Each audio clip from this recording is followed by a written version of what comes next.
Moi, je suis née, mes parents avaient 18 ans, en 68. Et je suis femme. J'ai grandi avec des gens qui disaient c'est la fille illégitime d'un tel. Et je ne vois pas en quoi je l'étais. Ma mère n'était pas mariée, mon père ne l'était pas. Ils étaient tout jeunes, je suis leur premier enfant. Et en fait, on leur reprochait juste d'avoir fait un enfant avant d'être marié, avant le salam alek de l'imam. J'y suis pour rien. Et toute ma vie, on m'a reproché cela. J'étais la bâtarde, l'enfant du péché, la fille illégitime. Et ma quête à moi, c'était juste pouvoir poser mes fesses sur une chaise et que personne me dise c'est pas ta place. Il y a un garçon qui est né la même année que moi, une dame qui a l'âge de ma mère. Eh bien, son père a étouffé le bébé. Il n'est même pas allé en prison parce qu'à l'époque, on ne portait même pas plainte pour ça. Et moi, j'ai grandi avec l'ombre de ce garçon. Allez savoir si c'est pour ça que je suis célibataire. J'ai gagné mon premier salaire, j'avais 12 ans et demi en Gambie. À côté du Sénégal, je suis partie travailler là-bas à l'été. Et depuis, j'ai travaillé tout le temps pour mes études. Voilà. Des petits boulots, ménage, garder des enfants, piler du mil pour des gens qui payent, chercher l'eau à la fontaine publique, marchande de poissons.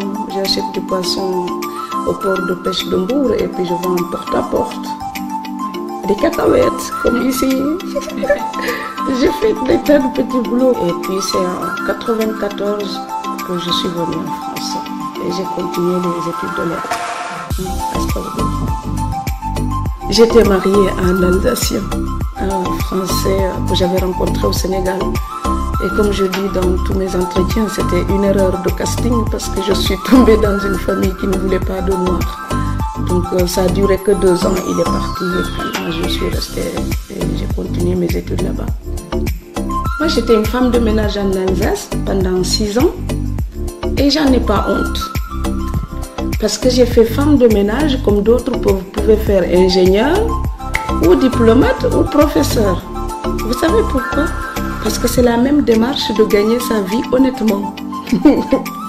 Si j'avais été voleuse ou prostituée, peut-être que je n'oserais pas dire.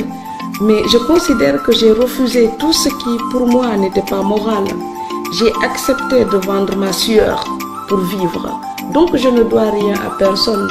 Quand je suis femme de ménage ou quand je suis écrivain, je parle à tout le monde de la même manière, c'est-à-dire les yeux dans les yeux. Parce que être femme de ménage, ça me permettait de régler mes problèmes sans me quémander. Je ne voulais pas le RMI en France, le revenu minimum d'insertion. On donne aux pauvres, on les aide. Quand on a l'habitude de quémander, de dire merci, on finit par perdre sa dignité humaine. Il s'agissait pour moi de construire une vie qui est à moi et qui n'est pas seulement ce que les autres voulaient qu'elle soit ou ce que les autres en pensent. Donc c'était ça. Et c'est pour ça que j'ai accepté de venir et je pense que je ne suis pas une immigrée. Je suis une fille qui s'était mariée pour faire sa vie en Europe. C'est différent. Moi, j'écris parce que je suis partie uniquement sur le sentiment d'abandon et la notion de l'illégitimité. C'est fondateur chez moi. Et je me dois de vivre pour moi. Et je vais ouvrir ma gueule en permanence pour dire « je suis là ». Et dans le vent de l'Atlantique, je dis « j'écris pour dire et faire ». Tout ce que ma mère n'a pas osé dire et faire. Même une montagne, je peux la faire passer dans ma bouche. Il suffit juste de l'écrire et de réciter ça. Donc ma vie, on l'a rendue coupable et sale. Et c'est pour ça que dans le vent de l'Atlantique, la fille s'appelle Sally, S-A-L-I-E. C'est une gamine salie par la mentalité tordue des adultes. Et moi, mon écriture, ça répond à une chose qui est dans le vent de l'Atlantique. Partir. C'est avoir tous les courages pour aller naître de soi-même. Naître de soi étant la plus légitime des naissances. Et alors, j'essaie de naître de moi-même dans la réflexion, de bâtir une vie littéraire, une pensée où quelqu'un va habiter seulement dans le texte. Ce qui fait que quand j'écris et qu'un éditeur voudrait changer quelque chose, je vis ça comme une agression.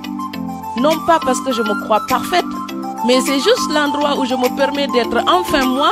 Et on me dit, là aussi, tu n'as pas le droit d'être ceci. L'éditeur qui prend ce risque avec moi, il ne me publiera pas. Parce que je ne bouge pas une seule page. Donc voilà.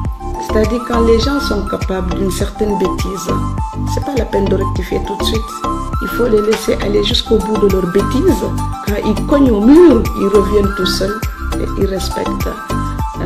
Il y a dans le visage de l'emploi et puis Cunégonde à la bibliothèque, il y avait un patron, quand j'arrivais, il disait « Ah, Cunégonde est arrivé !» Et Cunégonde, c'est un personnage horrible de Candide de Voltaire. Et il disait ça pourquoi? Parce qu'il pense que je ne pouvais pas comprendre la référence littéraire. Et un jour, on s'est réellement croisés à la Bibliothèque nationale de Strasbourg. Et c'est seulement là qu'il a compris que je faisais des études de lettres et que quand il disait ces mauvaises choses, j'étais tout à fait capable de comprendre. Et ce jour-là, c'était pas moi qui étais l'idiote, c'était lui l'imbécile. Mais je préfère le rire. C'est que la colère, elle suffoque tout. La colère, elle étouffe les idées. L'humour, ça permet aux idées de s'ouvrir, de s'épanouir et d'aller jusqu'au bout. On peut sourire et réfléchir en même temps. Je préfère sourire caustique, d'ailleurs, un peu comme dans Candide de Voltaire. C'est peut-être ça qui nous tient en vie, l'envie de faire quelque chose de mieux. Je ne parle pas d'une ambition déraisonnable, du genre je gravis des échelons. C'est pas ça, moi, ma quête. Ma quête, c'est une espèce de stabilité dans la marche. Juste avoir le plaisir d'être en vie, d'avoir le sentiment de vivre ce qu'on a envie de vivre et d'essayer de le faire du mieux que l'on peut. Mais la vie là, elle va pas me tromper. Je sais que même quand on est super entouré, avec une famille pléthorique, on est quand même fondamentalement seul dans la vie. Et dans mon histoire à moi, je pense que j'ai toujours été très seule. Mais vraiment, c'est un sentiment que je n'arrive pas à enlever. Même dans mes plus grandes joies, il y a un fond de mélancolie, comme pourrait dire Molière. Dans les grands moments de bonheur ou d'intense joie, il y a toujours le sentiment du malheur ou de la perte de quelque chose. Je sais ce que je n'ai pas eu. Et ça, le succès ne peut pas me l'enlever et ne peut pas me le donner.